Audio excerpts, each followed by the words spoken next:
hallelujah, kung magpadayon kini mga igsoon, mamunga gayud kini mga igsoon, no? Pero ug dili ka magpadayon mga igsoon, unsa man ang imong kinabuhi, mahimong dili mapumahon, no? So 20 years ago mga igsoon, kauban namo Sister Ipin ug si Brother Romeo, nga malipayon kami nga nag-alagad sa atong buhi nga Dios. But maunalig gini nga miabot ang mga pagsulay sa ilang kinabuhi, wala sila makabarog o wala na jud namo sila makauban mga igsoon. Ug sa dihang miabot ang mga misyonary mga igsoon, 12 ka misyonary mga igsoon, miadto kini sila Sister Ipin sa gym, no? Nagkita-kita kami na usab dito mga igsoon. Ug ang mga pagpapahinumdum sa mga alagad sa Dios kanila nga padayon sila nga mag-alagad sa atong buhi nga Dios. Amen? So, ang magpatalinghog, ingon ang Ginoo sa ako ngalan, patalinghugan usab sa atong buhi nga Dios.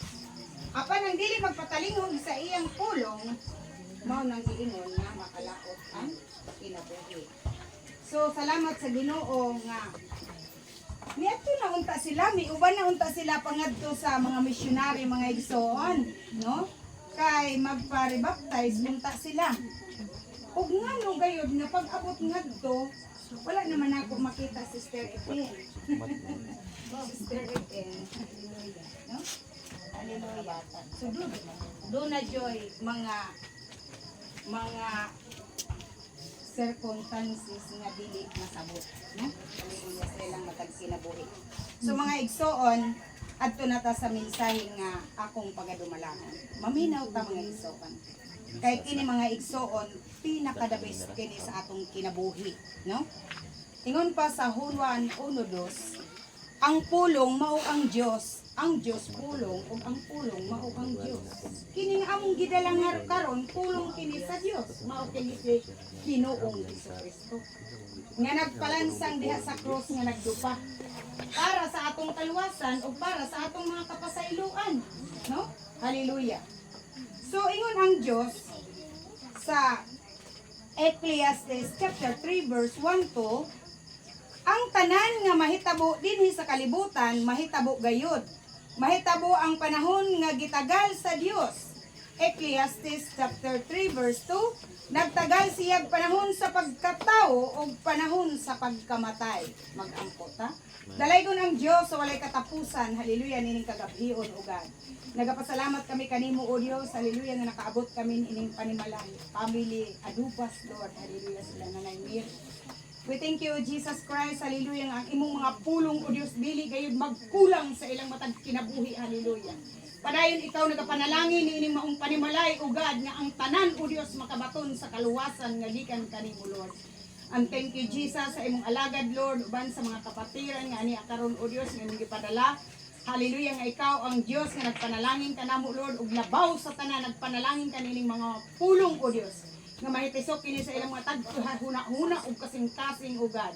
Makasulod o Dios ang imong mga pulong sa mao nga templo nga mao ang kasing-kasing o Lord. Uban sa mga katawhan nga niya karon o Dios, mga bisita Lord ni Nanay Mire. Hallelujah uban sa mga nakiduyog, hallelujah, sa mga kasubo sa pamilya Adubas. We thank you o Jesus Christ nga silang tanan makabati sa imong mga pulong ug masabtan nila o Dios unsa ang pagka hallelujah pakabaton og kaluwasan diha kanimo Lord. Salamat Lord God ining mga pulunga ug walay buhat sa kaaway makapanghilabot niining dapita sa pangalan ni Jesus. Hallelujah. I rebuke in the mighty name of Jesus ang tanan buhat sa diablo in the mighty name of Jesus na right now ako kanang gihinglan sa pangalan ni Jesus. For in Lord ang mga panalangin among ang punon nga gikan kanimo Lord. In Jesus name, amen and amen. So, a time for everything and a time puro kini mga igsoon, mga butang nga gitagal sa atong buhi nga Dios. Niadtong unang adlaw no nahitabo mga igsoon. Grabe ang akong kakuyaw mga igsoon, no? Hallelujah. Ang akong giampo dito sa among panimalay nga Lord. Pasayloan ang tao ng among sa kaigsoon nga giinteresan sa mga tao nga walay Kristo, no? Walay Kristo mga igsoon ang mo interes ni ini. Mukuha sa kinabuhi, dili siya ang tagtungod sa kinabuhi. Kundili ang Dios lang ang mukuha ni ini mga igsoon. So nakuyawan ko mga igsoon ini ko. Hay na si Sister Juan kay nakasabot man lagi. Sumbong dayon na ako mga igsoon. Ug kami mga igsoon dito sa balay nagkampo kayo sa pamilya ni Brother Romeo. Bisan pang wala sila na mga lagad kauban namo mga igsoon bat ang amo makasintasin sa usa ka mga nakadungog na sa pulong sa Dios anagay ang among mga igsoon ug kalugod. Pasaylo, no? Hallelujah. So palakpakan nato ang atong buhig nga Dios. Matud pa mga igsoon sa Hallelujah sa Santiago chapter 4 verse 14. Apan wala kamo masayod ug unsay mahitabo kaninyo ugma sa sama kamo sa gabon nga makita sa makadyon, no? Wala jud masayod si Brother Romeo nga mamatay na siya atong adlaw. Ug wala jud kay masayod mga igsoon nga siya di ay patyon, no? Hallelujah. So walay mga nakasabot mga igsoon sa kinabuhi kundi ang Dios ra dayon. So akong pang pasalamat sa atong buhi nga Dios na kamo mga igsoon nga mga anak ug asawa mga lagad gayud mo sa atong buhi nga Dios samtang aduna pa gayud kamo kinabuhi, no? Matud pa sa Salmo 119:19 mga estranghero ra ta dinhi sa kalibutan. Dili kita mga lumulupyo nining kalibutan na mga igsoon, kundi mga estranghero ra gayud kita dinhi. Bisan pa unsaon nato pagpadato sa atong kinabuhi dinhi sa kalibutan, biyaan ra gayud na. Ug walay kapuslanan mga igsoon ang atong gipaningkamutan, no? Basura lang kana sa Biblia mga igsoon, no? Bisag unsaon nato pagpaningkamot, bisag unsaon nato mga igsoon pagpadato mga igsoon dinhi sa kalibutan, mga estranghero ra tayo. Puhaon ra gayud ta sa atong buhi nga Dios, no? Ug kanang atong mga gipaningkamutan mga igsoon, biyaan na kana nato. Ang gusto sa Dios mga igsoon, alagaron gayud nato ang atong buhi nga Dios. Samtang kaduna pa kitay kinabuhi mga igsoon. Hallelujah. Atong basahon mga igsoon ang Mateo chapter 3 verse 2 mga igsoon. Samtang wala pa ako magpadayon ha. Hallelujah. Mateo chapter 3 verse 3. Si Juan mao ang gisgutan ni Propeta Dili. Isaiah. Mateo chapter 3 verse 1. Niadtong panahon na niadto si Juan nga magbubunyag dito sa dapit sa waaw sa Judea ug nagwali. Miingon siya. Hinulsuli og biyay ang inyong mga sala kay hapit na maghari ng Dios. Mga igsoon, no? Samtang atong hinuklugan mga igsoon ang atong mga pagkinabuhi mga igsoon nakakabuhat tag mga sala, no? Kay walay matarong din sa kalibutan mga igsoon. Ang tanan mga igsoon makabuhat gayud og sala. So ang gusto sa Dios mga igsoon atong hinuklugan. Hinulsulan mga igsoon ang atong mga sala mga igsoon. Matud pa sa Mateo chapter 3 verse 8 mga igsoon. Hallelujah. Ningon siya. Ipakita ninyo ang mga naginulsol kamo. Naginulsol na kamo sa inyong mga sala pinaagi sa inyong mga buhat. Ipakita ninyo nga naghinulsol na kamo sa inyong mga sala pinaagi sa inyong mga buhat. Mga igsoon, ang walay buhat mga igsoon, sala ka na. No? Dili ka mo makaabot sa simbahan, dili makapangalagad sa atong buhi nga Dios tungod sa pagpanginabuhi, mga igsoon, no? Ang gusto sa Dios mga igsoon nga ato gayud kahadlukan ang nagluwas kanato. Dunay mensahe mga igsoon nga kahadlukan nato ang buhi nga Dios. Kay ang Dios mao'y muluwas, ang Dios mao'y nag-promise nga tagaan tag kinabuhing walay katapusan. Ni? Hallelujah.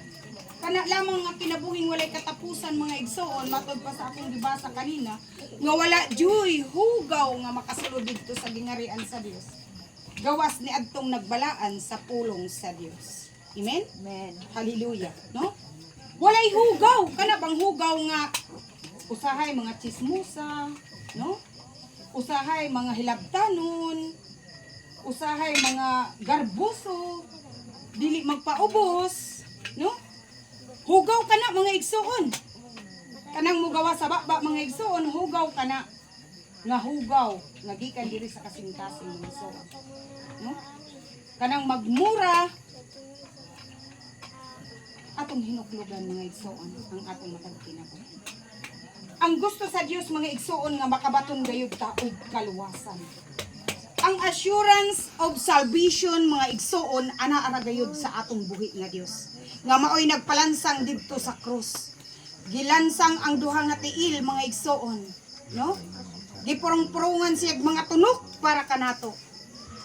Gibunalan siya mga igsoon. Wala niya ilingiw ang iyang namong para lamang paghampak ni anang mga salbahe nga mga tao mga igsoon. Pero mga igsoon, ang gugma ni Kristo pagkadako gayud kanato. Amen. Palakpakan nato ang atong buhi nga Dios. Grabe siya mga igsoon ka mahigugmaon. Bisan pa sa usa ka makasasala mga igsoon, gipangita gayud sa Dios ang usa ka makasasala mga igsoon, ang karnero nga nawalwala. No? Ang 100 ka tawo mga igsoon, adunay 99 ka mga matarong, ug ang usa ka makasasala mga igsoon gihigugma pagayod na sa Dios. Kay nganuman kita mga igsoon nga tawo ang pinakaimportante sa atong buhi nga Dios. Amen. Pinakaimportante bata mga igsoon?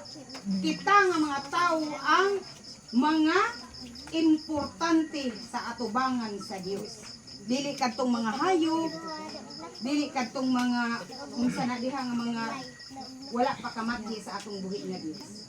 Kita gayud mga igsoon. Hallelujah. So, kahadlukan nato ang Dios. Number 1 gayud ni mga igsoon, no? Usahay og masuko ang atong tatay mahadlok mangganita, di ba? Mugunal ang atong mga ginikanan mahadlok ta. Labaw sa tanan mga igsoon ug mubunal ang atong buhi nga Dios, angay natong kahadlukan. Palakpakan nato ang atong buhi nga Dios. Lisod og mubunal ang atong buhi nga Dios, no? Sa dili mo palo kaniya. Ingon ang ikaduha, palo to Jesus mga igsoon. No? Magpalo ta mga igsoon, unsaon nato pagpalo sa atong buhi nga Dios nga busy man tanining kalibutan. No? Always busy mga igsoon, wa ma presidente. Vice ra. Kutob, no? Always busy sa tanan mga butang nining kalibutan ng mga igsoon. Pero wa nato patalinghugi ang tugot sa Dios. Bisan pa man lamang ingon, simbaha ako, ingon ang Ginoo. Alagara ako. No? Grabe mga igsoon. Ang ikatulo, simbaha siya diha sa espiritu sa kamatuoran. Ang Juan chapter 4 verse 22. Mga igsoon, sa kadaghan mga igsoon din hikin sa mandiri ang mga igsoon ang nagsimba pa sa mga larawan. No? Ingon ang Ginoo sa Juan chapter 4 verse 22, singbaha siya diha sa espiritu o sa kamatuoran tungod kay ang Dios espiritu na. No? Buhi na siya. Wala na siya bukog mga igsoon. Buhi ang atong buhi nga Dios mga igsoon. Matod pa sa Ecclesiastes chapter 7 verse 20, dinhi sa kalibutan mga igsoon, wala joy permanente magbuhat og matarong, puro gayud magbuhat og makasala sila sa atubangan sa buhi nga Dios. Apan ni adtong mga nagpakasala mga igsoon nga naghinulsol atubangan sa atong buhi nga Dios, makabaton gayud sila sa kinabuhi nga walay katapusan. So hinulsol, no? Hallelujah. Hinulsol dayon mga igsoon. Human nakabati ka niining pulong karon, hinulsoli dayon mga igsoon ang imong hunahuna nga naglaraw og dili maayo sa atong buhi nga Dios. Matod pa sa Ecclesiastes chapter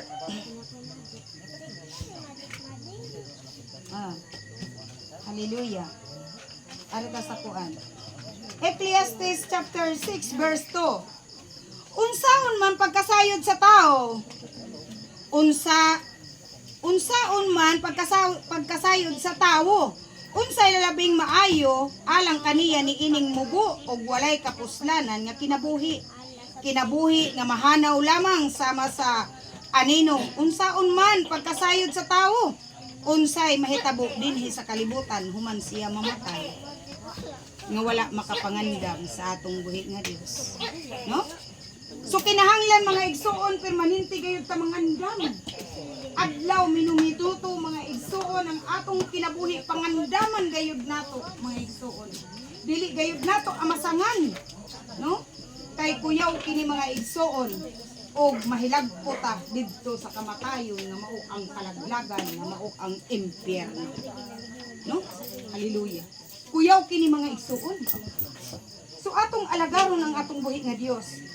Matod pa sa Ecclesiastes chapter 3 verse 12. Busa ang maayong buhaton nato mao ang paghimo sa labing maayo samtang buhi pa kita. Unsa man atong buhaton mga igsoon? Samtang buhi pa kita.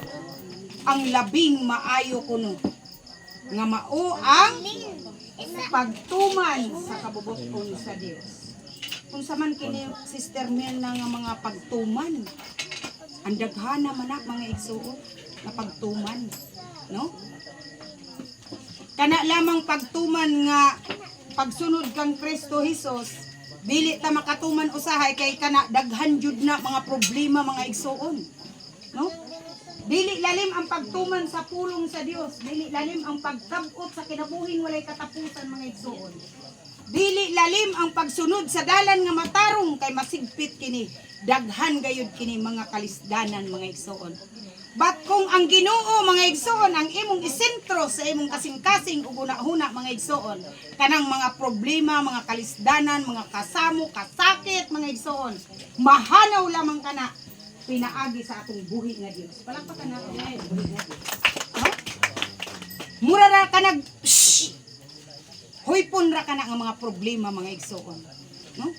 Nganong nakapadayon man kami sa pag-alagad sa atong buhi nga Dios nga daghan man mga pagsulay.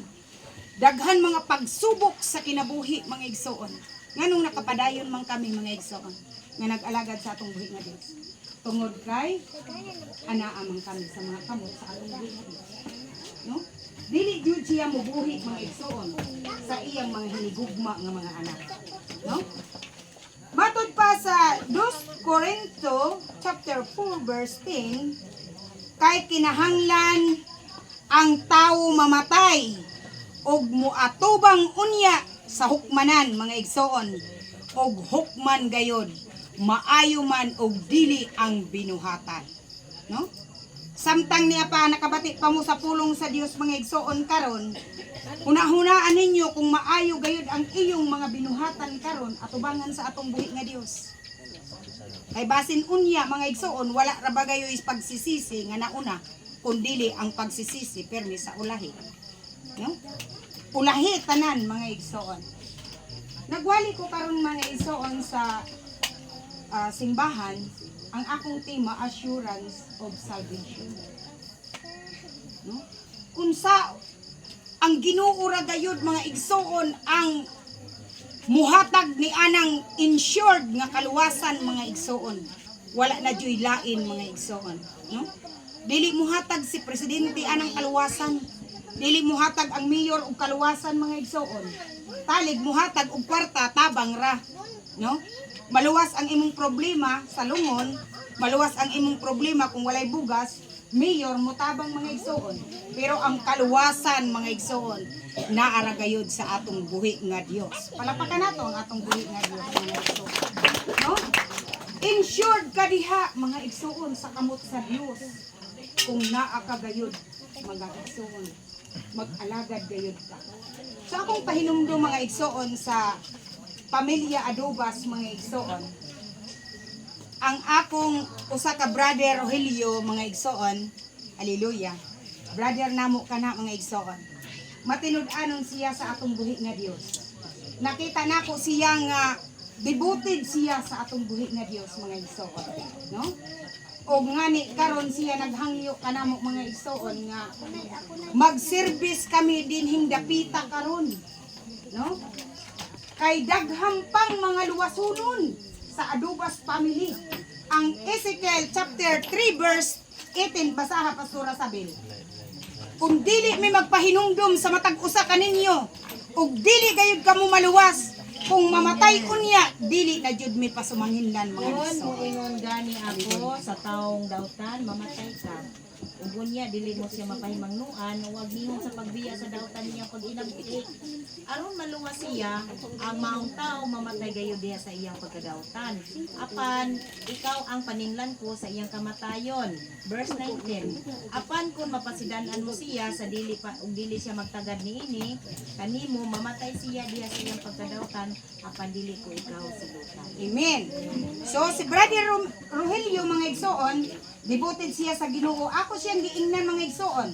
Ikaw ba, Brad Rogelio, nagpahinumdum ba ka sa imong igsoon? Niingon siya. Ako manggani siya gibabasahan. Ako sila gipapahinumdum. So ibig sabihin mga igsoon, kung nagpahinumdum na ang akong usa ka Brother Rogelio dinhi sa inyo, ug mamatay mga igsoon, dili na siya paninglan, dili na siya panubagon. No? Hallelujah. Inguni anak mga igsoon. Kay ang Acts chapter 16 verse 31, kung aduna nay mutuo sa usa ka pamilya, luwason ang tibuok pamilya ug tibuok kabanayan mga igsoon. No? O kung dili gayud mamati ang pamilya, dili gayud mamati ang tibuok nga kabanayan alang sa kaluwasan sa pulong sa Dios, wala na joy panubagon ang mga magtutudlo mga igsoon. No? Hallelujah.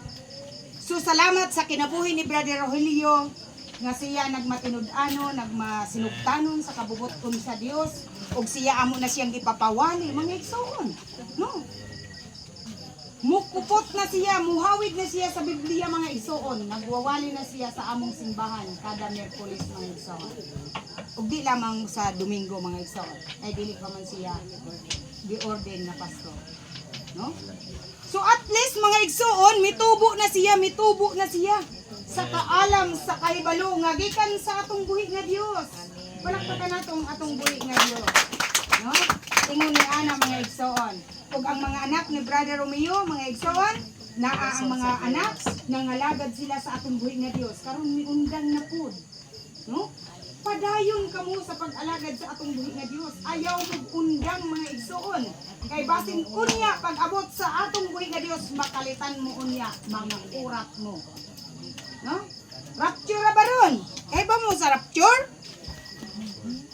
Ha, kadelikado mga igsoon. Ang mahibilin karon mga igsoon, maghilak sila sa dugo ang mutulo na sa luha sa alang sa ilang kaluwasan. Kuyaw mga igsoon, no? Basin unya ang duha nga nagdulog, ang usa girapture na, ang usa nahabilin.